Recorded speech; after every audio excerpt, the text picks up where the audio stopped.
send you in with the team.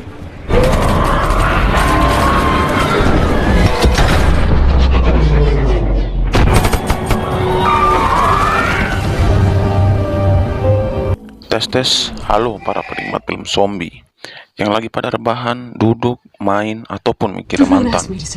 Gimana kabar kalian? Semoga sehat selalu ya. Kali ini saya akan menceritakan alur cerita film zombie yang sudah banyak direview, tapi saya akan membahas lebih rinci agar kalian lebih memahami alur ceritanya. Film yang rilis tahun 2013 ini berjudul World War Z.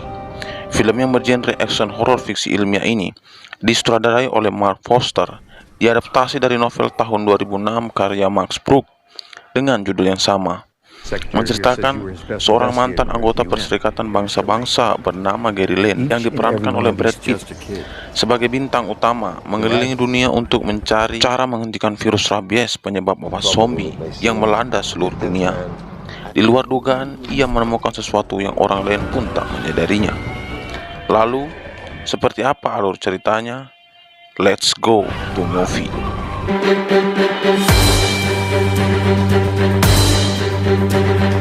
Film diawali dengan berita beberapa stasiun TV yang mengabarkan semacam virus telah membuat para warga berperilaku aneh tanpa diketahui dari mana virus itu berasal. Bahkan, beberapa lumba-lumba harus mati. Dewan Kesehatan PBB atau WHO menghimbau untuk tidak berpergian ke tempat yang telah terjangkit. Kemudian, scene berganti di pagi hari yang indah di Philadelphia. Sebuah keluarga menyambut cerahnya pagi dengan penuh keceriaan. Terlihat seorang ayah bernama Gary Lane yang memasak sarapan pagi untuk dua anaknya, Rachel dan Connie, serta istrinya Karin. Dan mereka berencana untuk pergi ke suatu tempat. Ternyata di perjalanan mereka terjebak kemacetan yang sangat panjang. Dan entah apa penyebabnya, Philadelphia pagi itu begitu macet.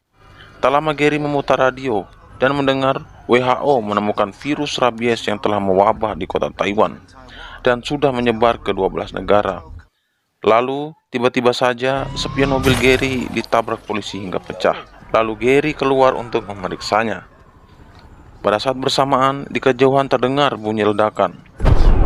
Lalu Gary diperintahkan seorang polisi untuk masuk kembali ke dalam mobil dan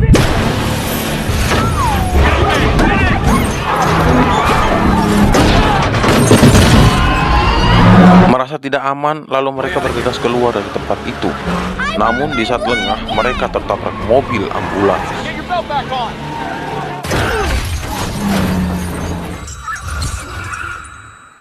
Beruntung mereka masih selamat. Ternyata kota sudah sangat kacau. Terlihat orang-orang bertingkah aneh dengan menyerang dan menggigit orang-orang lainnya.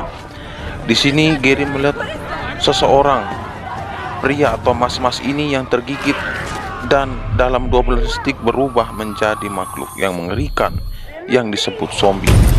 Lalu mereka bergegas pergi dengan menggunakan mobil RV.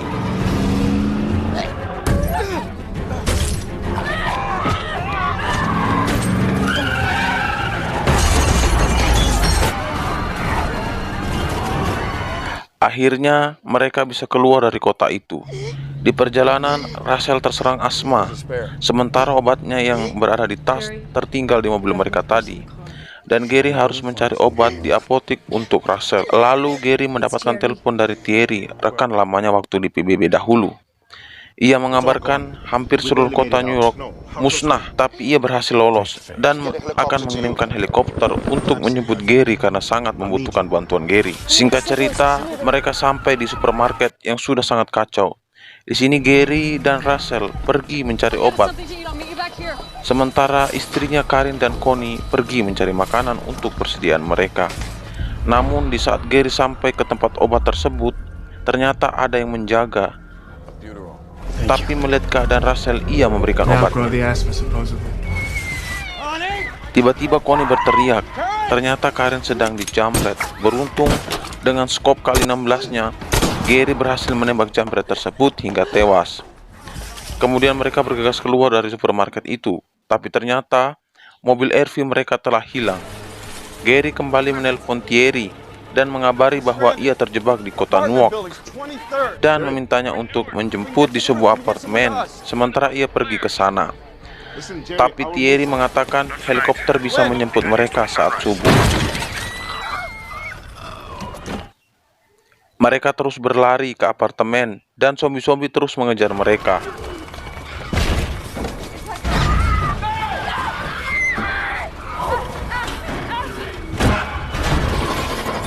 Hingga di sebuah kamar apartemen mereka bertemu dengan keluarga Thomas, yang ayah dan ibunya tak bisa berbahasa Inggris, sehingga Thomas menjadi penerjemahnya. Kemudian Gary memutar radio dan mendengar kabar wabah zombie telah menyebar di kota New Jersey, dan kepolisian meminta warganya untuk tetap berada di rumah. Lalu ia mengajak keluarga Thomas untuk ikut bersamanya, tapi mereka menolaknya. Ketika subuh, mereka pun pergi meninggalkan keluarga Thomas untuk ke atas apartemen. Nah, di sini ternyata perjalanan mereka tidak mudah karena harus bertarung dengan banyak zombie. Di saat Gary kewalahan dan zombie itu hampir membunuhnya, Thomas datang dan menyelamatkannya. Lalu Gary pergi ke tepi gedung dan menghitung selama 12 detik untuk memastikan apakah ia terkena virus akibat darah zombie yang masuk ke mulutnya. Dan ternyata tidak terjadi apa-apa. Setelah helikopter datang, Karin dan anaknya pergi ke helikopter tersebut, sementara Gary menahan zombie keluar dari pintu tersebut.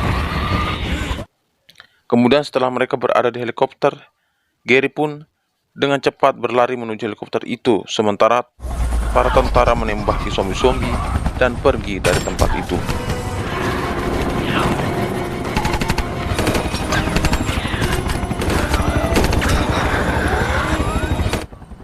Scene pun berlanjut saat Gary tiba di kapal komando PBB yang ada di Samudra Atlantik dan langsung disambut oleh Thierry, lalu membawa mereka ke kamar yang ada di kapal itu untuk beristirahat. Lalu Thierry menjelaskan apa yang sebenarnya terjadi. VP missing. The president is dead.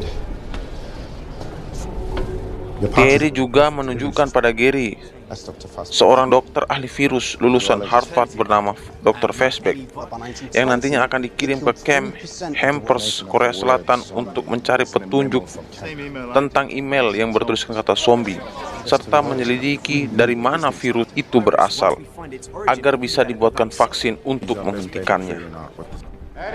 Tak lama kemudian komandan pasukan datang dan meminta Gary untuk ikut bersama tim dan membantu Dr. Fashbeck. Karena dulu Gary merupakan penyelidik terbaik ketika masih di PBB. Ia sempat menolak, namun demi keluarganya dan kelangsungan hidup umat manusia, Gary pun setuju. Lalu Gary meminta izin kepada Karin dan mereka pun berangkat dengan sebuah pesawat. Singkat cerita, di malam harinya mereka tiba di camp Hampers, Korea Selatan. Namun saat mereka turun, tiba-tiba di saat panik dan akan kabur, Dr. Fashbeck terpleset dan justru menembak dirinya sendiri hingga tewas. Tak lama para tentara yang dipimpin oleh Kapten Speak datang dan membawa mereka ke camp, lalu menjelaskan bahwa zombie sangat tertarik akan suara dan menembak tepat di kepala adalah cara terbaik untuk membunuhnya. Karena Dr. Fashbeck sudah tak ada, Gary pun menanyakan tentang kebenaran email yang bertuliskan kata zombie. Lalu Kapten Speak menjelaskan pada waktu itu ada seorang dokter yang memeriksa seorang tentara yang diikat karena menyerang dan menggigit salah satu warga. Namun tiba-tiba semuanya begitu cepat hingga semua orang yang tergigit berubah menjadi zombie dan menyebar ke semua negara.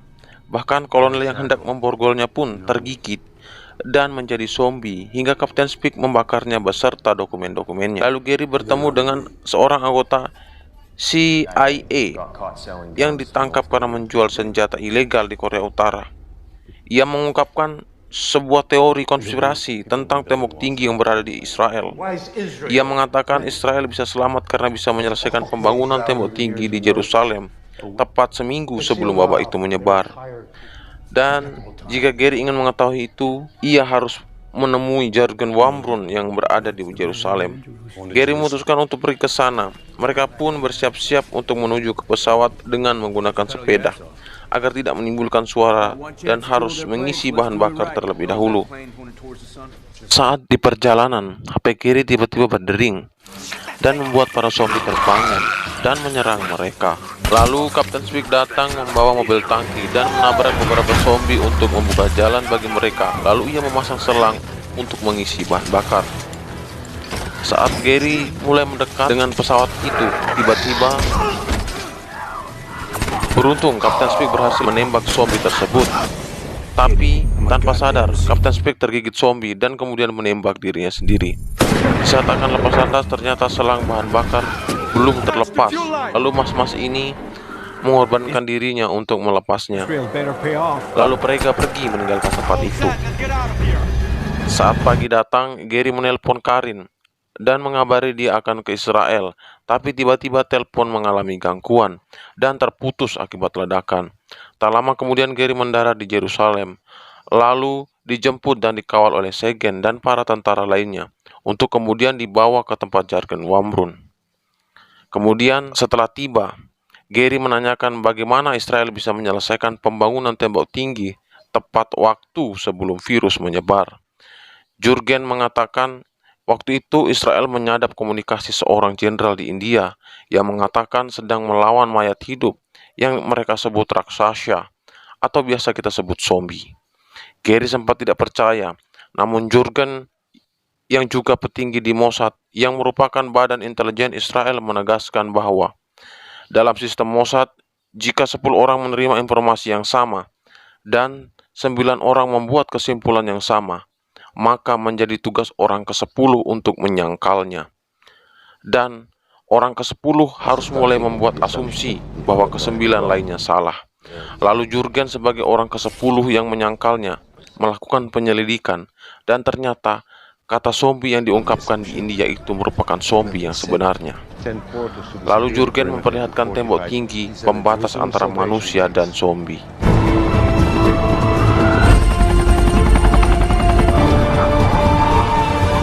Karena suasana di situ sangat bising, membuat zombie menjadi ganas dan berhasil memanjat tembok tinggi tersebut.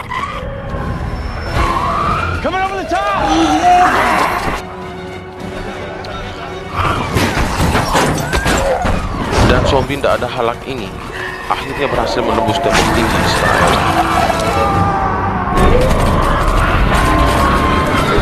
Para tentara yang coba menghalaunya pun tak bisa berbuat banyak.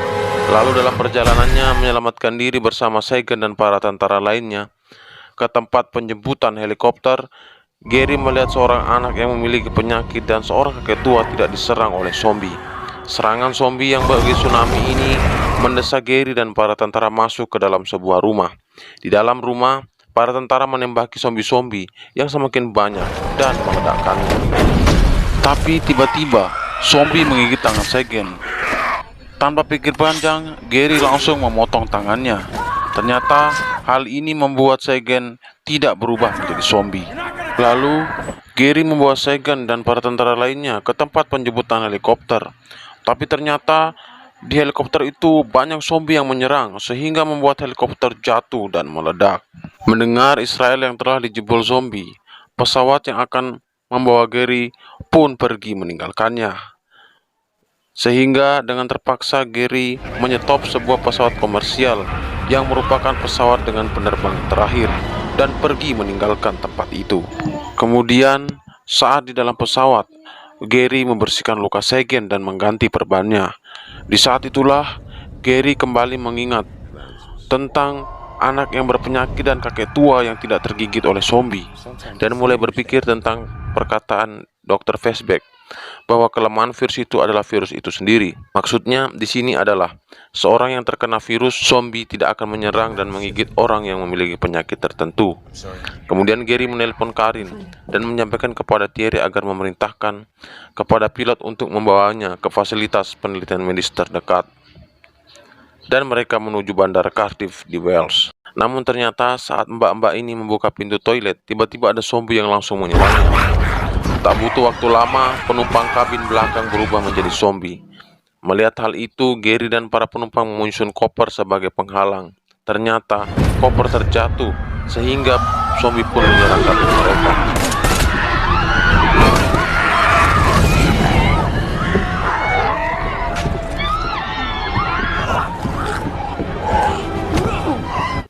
Karena keadaan sudah sangat kacau dan Gary melihat sudah tak ada lagi peluang, akhirnya ia melemparkan granat dalam pesawat itu yang membuat dindingnya jebol.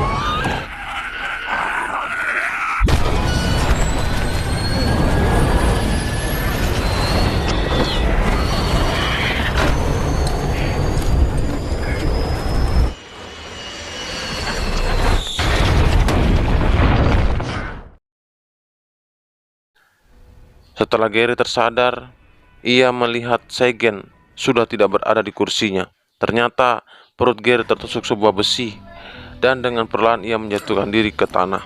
Ternyata Segen juga selamat. Kemudian mereka pergi ke sebuah kota yang ternyata di situ terdapat sebuah tempat penelitian medis milik WHO.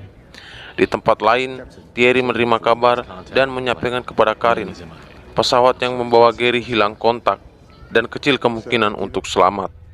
Namun Karin tetap percaya bahwa Gary masih selamat. Akhirnya, karena sudah tak ada tempat di kapal itu, Karin, Thomas, dan dua anaknya dievakuasi ke sebuah pulau yang aman dari para zombie.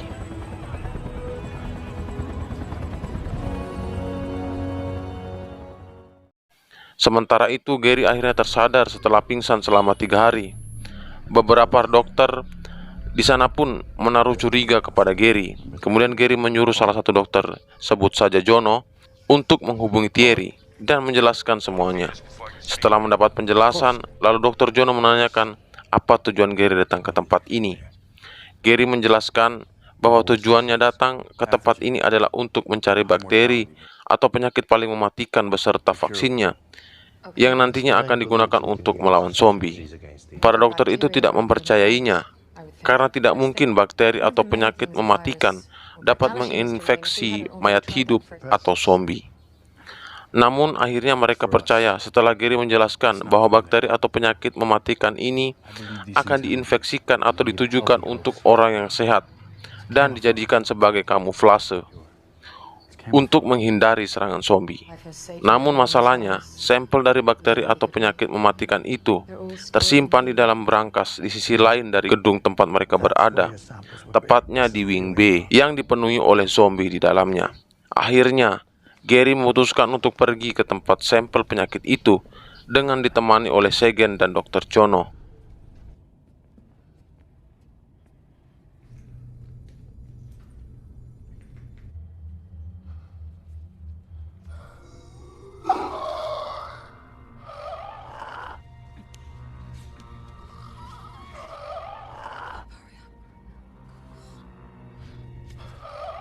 Dengan perlahan, mereka dapat melewati zombie-zombie itu. Namun, saat Dr. Jono membuka pintu, suaranya terdengar keras sehingga membuat zombie-zombie itu aktif kembali. Dengan terpaksa, Gary merelakan kapaknya sebagai pengganjal. Ketika mereka sudah mendekati tempat sampel penyakit itu, ternyata mereka melihat ada zombie yang sedang nge-DJ. Namun, di saat panik, Dr. Jono tak sengaja menyenggol lemari besi. Ditambah lagi suara tembakan Segen sehingga membuat para zombie mengejarnya. Karena tidak mungkin ke arah yang sama, akhirnya Gary berpisah dan memancing zombie itu mengejarnya.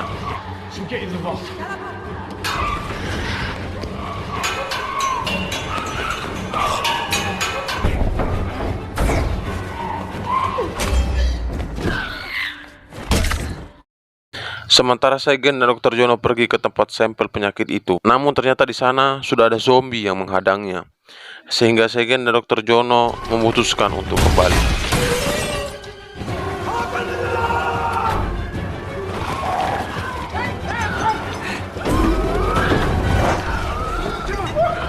Dan hanya Gary yang masih berada di tempat itu. Tapi tiba-tiba ada zombie yang menyerangnya hingga akhirnya ia berhasil memukulnya. Saat Gary berada di depan berangkas sampel penyakit itu dan akan menghancurkan kunci, tiba-tiba telepon berbunyi dan dokter ini memberitahu kode untuk membuka berangkas tersebut. Setelah masuk, Gary langsung mengambil semua sampel botol di sana karena ia tak tahu mana sampel bakteri atau penyakit yang dibutuhkan. Namun saat Gary akan keluar, salah satu zombie sudah menghadangnya di depan pintu. Akhirnya, ia memutuskan menyuntikkan sampel penyakit secara random ke tubuhnya. Namun sebelum itu, ia sempat menulis pesan bahwa ia sangat mencintai keluarganya. Akhirnya, setelah menunggu beberapa waktu, Gary pun membuka pintu itu. Di luar dugaan, apa yang diperkirakannya berjalan dengan sempurna.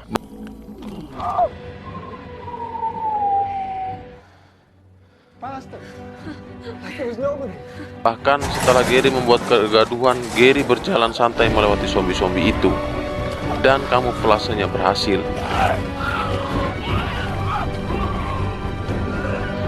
Setelah disuntik vaksin, akhirnya Gary kembali untuk menemui keluarganya. This isn't the end. Be prepared for anything. Dan setelah hari itu, WHO pun memproduksinya secara massal dan menyebarkannya ke seluruh dunia. Dan perang melawan zombie baru saja dimulai. Pesan tersirat yang dapat kita petik dari film ini adalah berusahalah sekuat tenaga untuk menggapai sesuatu dan jangan mudah menyerah. Terima kasih telah menyaksikan video ini. Jangan lupa tinggalkan like, komen, serta subscribe-nya. Help each other.